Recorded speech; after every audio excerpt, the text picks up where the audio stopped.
So please, any questions for our two guests?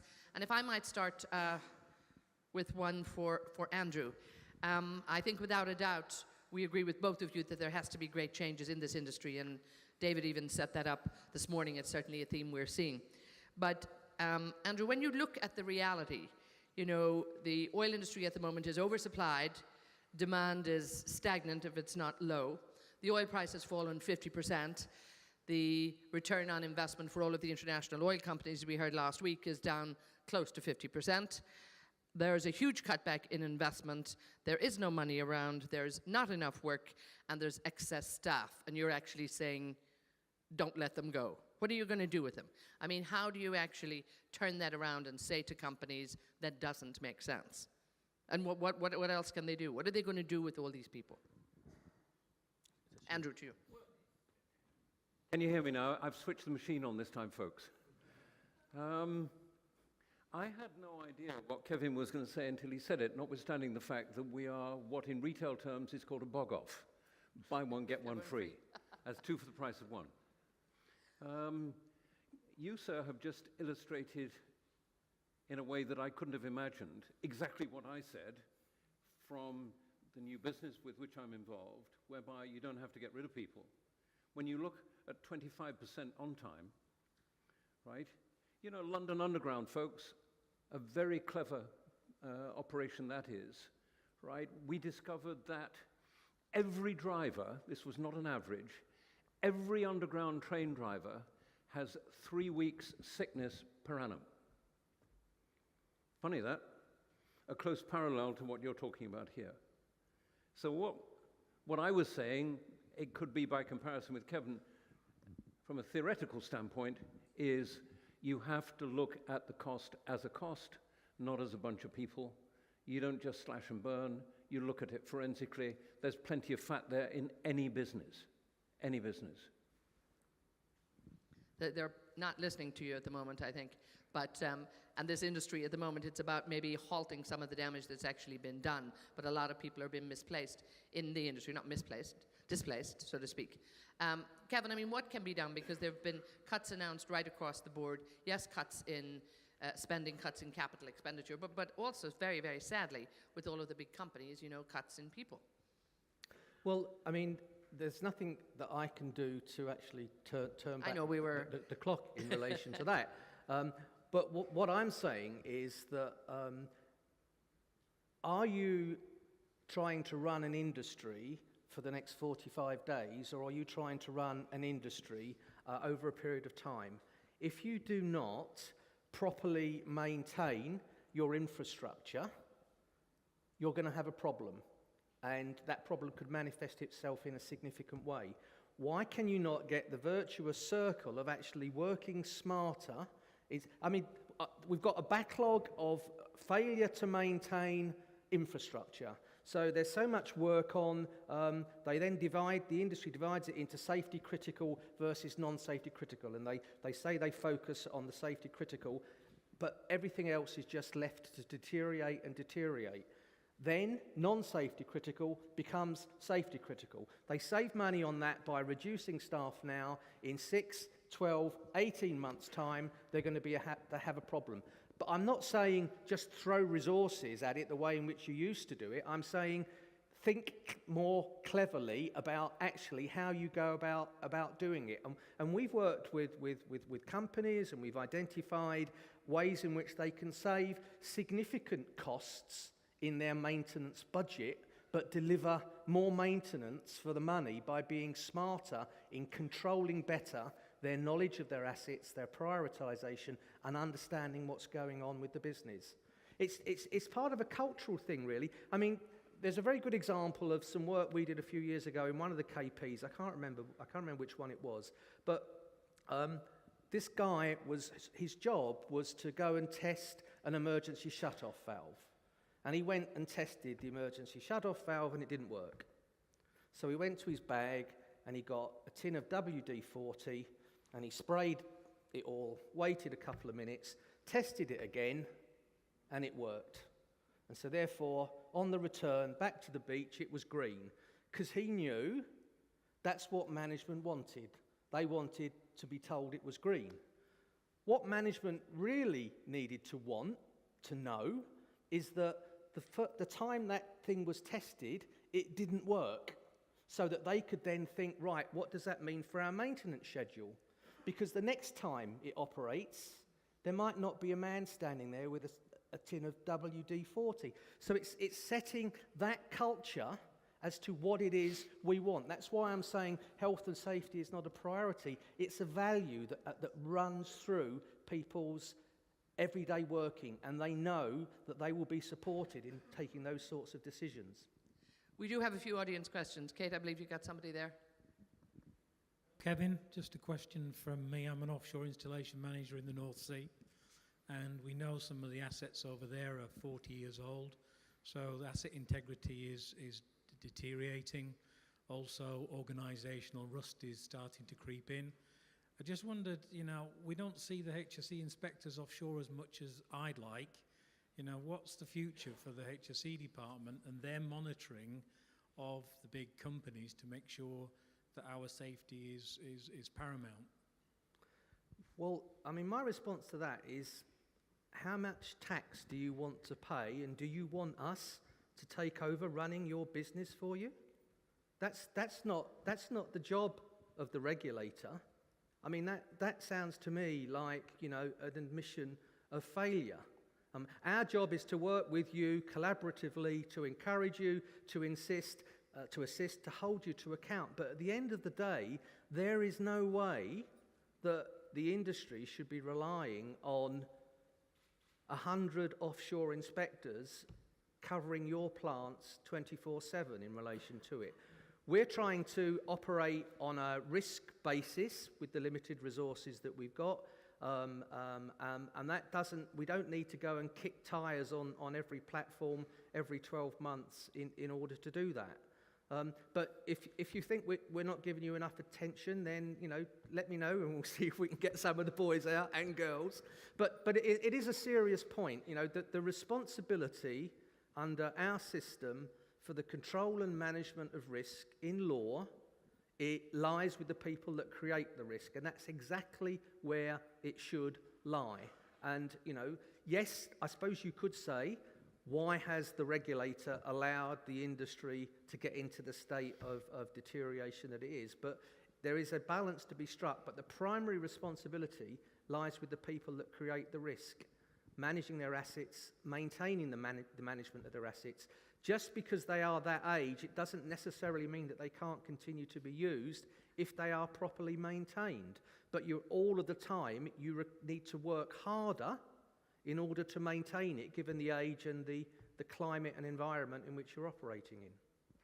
We have a question here, Neil, from the Wood Group. Neil. Thank you. It's an opinion more than a question, which I'd like you to give one through. And I'm sorry, it's our HSE executive gentleman. It seems to me that back in the day of Lord Robins, when he brought in the Health and Safety Act for our workers, that the intent there was to give protection to workers. It seems to me that industry now in the eras of litigation, of being sued and of all these sort of things, we put more focus on how do we meet this regulation to give us protection from the law, and we're losing the focus on what was the regulation brought in for. And the regulation is brought in for the safety of our workers. It just seems that we make it very, very complex in the form of meeting the regulation, reducing prosecutions, and keeping a shareholder happy. We tend to lose the focus of what these rules and regulations have been brought in for. Well, as you said, that's not a question. It's an observation from inside the industry. I think the only thing that I would say is what Robins produced was a very simple principle that people that create risks should manage them. Businesses have to manage loads of risks in order to survive. Health and safety is one of them. My point is, why treat it different from the other risks? Why not marble it into the way in which you manage your business? There is one thing that I would say, though, in response to what you said, is you talked about being sued as well in the same term as being prosecuted. There is an awful lot of risk aversion created in response to civil claims action, which does lead to people worrying about putting lids on coffee cups and things like that. HSE's approach to regulation in the North Sea is, we don't prosecute very, very often. We very rarely prosecute except when there has been an incident or somebody is damaged. If we come across a failure to manage risk beforehand, we don't resort to prosecutions. We either get the company to put it right or we can issue an enforcement notice. But fear of prosecution isn't what should be motivating and driving sophisticated companies operating major hazard installations, in my view. If I might add to that, I think knowing the preoccupation, particularly of corporate boards towards risk, brand risk is much greater than health and safety risk in a corporate world, as we're now witnessing with VW, previously with the likes of BP. And I'll share with you an experience only of last week, which shows you the orientation that one sees around one.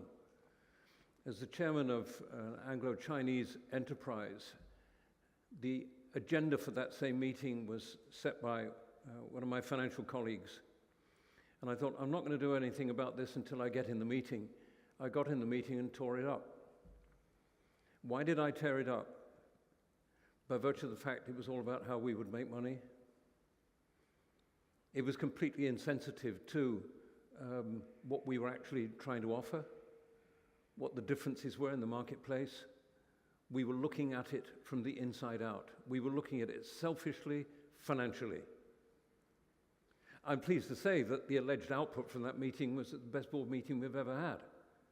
But that's because we were discussing actually ourselves in the marketplace rather than just discussing ourselves. And what you've just illustrated is a microcosm of that whole thinking, right? Dealing with health and safety is just one of the risks. Just to add to that, if I may, how many of you flew here?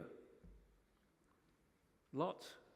Isn't it odd that the captain comes onto the public address system in the aircraft and said that his prime concern is our safety? Better not be. I didn't get on this plane in order that I thought I was taking a risk. I got in here to get to Abu Dhabi. A perfect example of the wrong orientation that exists. I was not wanting to take a risk in flying here, thank you very much, notwithstanding what happened the other day in Egypt. It illustrates to perfection what the inside-out view looks like rather than the outside-in view. And we do have time for just a few more questions, so please, but I have a question here, Neil. Or Peter, sorry. Yeah, okay, thank you. It's for the regulator. Do you believe the regulation in the North Sea is sufficient? Should there be less? Should there be more? Should it be more prescriptive, or should it be more goal-setting?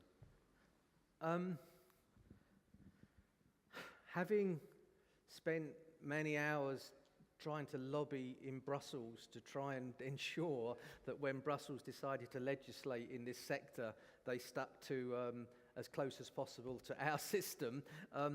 I think as a philosophy in a design system, I think we're right. We certainly don't need more prescription and that. The way in which it operates is based on the principle of self-regulation. I do sometimes wonder the extent to which the safety cases that are produced for the regulator, so that the regulator has a dance with the people that they see, and the safety case actually has got nothing to do with the way in which the business is run. And if that's going on, I think that's another area where we can save an awful lot of money, because that doesn't sound to me to be very efficient. So I'd reflect part of the question back onto yourself, but certainly no more prescription. People have got to. Prescriptive law transfers responsibility for managing risks from the people that create it to the people producing the legislation. And that is a recipe, I think, for disaster. And since the introduction of the Health and Safety at Work Act 40 years ago, that's demonstrated the value of it. We actually have, as a regulatory regime in this country, a fairly laissez-faire approach in comparison with many other countries, but we deliver better outcomes from it. There's some problems associated with it. I'm not saying everything's perfect in the garden, but I think we've got it just about right. We just need to make sure we make it work efficiently to deliver the outcomes and the assurance that we're looking for. Andrew, if I might bring you in on this, when we look at regulation in any industry indeed, surely it's regulation, there's good regulation out there, and there might be too much regulation in some industry, but surely it's about bringing the industry in and being more collaborative in setting up that regulation. Do you think that's something that would help more in this industry and indeed in other industries whereby the regulation is there and it's a win-win for everybody involved? To answer that question begins with, I've spent more time with Kevin's chairman than I have with him. And I'm fascinated at the extent to which she would be saying here, right, all of you folks are more concerned about what we do than we are. And therefore, as it were, you within the industry, and she, in her communication with me, it's not just about oil and gas, you are more afraid of what this legislation actually means and run your businesses accordingly than you need be. Is that fair? And your therefore assessment, and again, folks, forgive me, it's his tabloid, it comes back to two types of chief executive, right? The people who are now leading the notion of risk, right, are frequently those people who are people insensitive and are merely looking at the numbers. And therefore, the estimate of risk is being taken as this is something to be scared of, therefore we better protect ourselves against it. And what I've just said, I'm afraid is true, right? The risks that businesses largely take are reputational on a hierarchy of risks rather than at the coalface. And you've got to look very carefully, right, at what the risks to your business are. Again, if I may share with you a story, and forgive me for those of you who are not from the United Kingdom, but you will, I hope, grasp it, right? You earlier kindly described me as a mentor to some leading figures in business. One of those figures was invited to become the chairman of Tesco. He didn't have a retail background, and he and I were talking about the invitation he'd had to become the chairman of Tesco. And I said, from where, Richard, do you fear competition? And as quick as a flash, he said Amazon. Ladies and gentlemen, he was wrong. Those of you who are not familiar with the United Kingdom may or may not know that 3 years later, not only had his chief executive been fired, but so had he, because Amazon was not the threat. In the economic circumstances that he faced, they were discounters. And therefore, we've got to ask ourselves how astute we are at measuring risk. And there was a case where he and his colleagues, his board colleagues, measured risks and used the wrong benchmark. It's no good saying, Tesco, every little helps. Good food costs less at Sainsbury's, right? If in actual fact, you're not delivering those promises. And the same applies to you folks in your field. Please, yeah, we're going to have to wrap this up, so if you can Just one bring that thought in. minor comment. Please, I please. agree with everything Andrew said, and reputation is important. But in the industry that we're talking about, if there is a significant failure to manage the health and safety risk, we're talking about killing people, and it's that the whole thing about BP, the focus was on the environmental damage. Very often, there's very little reference to the fact that 11 people died as a consequence of it. So, we're talking about, that aspect of it as well. But if you do fail to get that wrong, people don't talk about the fatalities, but it damages the reputation. And there we had BP nearly going out of business as a consequence of that. And let's hope everybody, including BP, learn the lessons from that. I And wasn't indeed, there's still inferring, No, I know you billions. weren't. that it I was know you weren't. less. I'm saying you have to take a balanced view of what you consider to be risk. You have to define the various elements of risk and manage them, not it, accordingly. Just as a closing word from both of you, we are going to wrap this up, and I'm hoping that our audience, after a wonderful lunch, will be full of energy, because we have a panel discussion after lunch that I want you to get very much involved in, and we have a great speaker as well. So I might have to ramble further afield myself and see if we've got any questions there. But gentlemen, just leave us with a thought before we close off this session in terms of what would you like to see and what would help perhaps the industry in the short term. Andrew, from you, what do you think this industry needs to be looking at in the short term to get us through? Because this is a very cyclical industry. Better times will come. This oil price will not stay where it is. We can all guarantee that. We may be stuck here for a while, but changes will definitely come in the industry, and we need to be ready for it. But in the meantime, how do you think people can sort of steer the ship steady as she goes, so to speak? I think embedded in your question is still the notion that life is typically cyclical in your sector. Not necessarily cyclical, Hold but tight. I can tell you it will change. Hold tight. It's no more cyclical in your sector than it is in anybody else's. To which extent, my plea to you would be, regard where you're at as a reality and deal with it. Forecasting is crap, folks. You show me a good example of good forecasting. You can't. In which case, don't live in the future, live now. And build your businesses around a notion of reality, which is that oil is $50 a barrel. If you do that, you cannot go wrong, unless it becomes 30 or 20 bucks a barrel.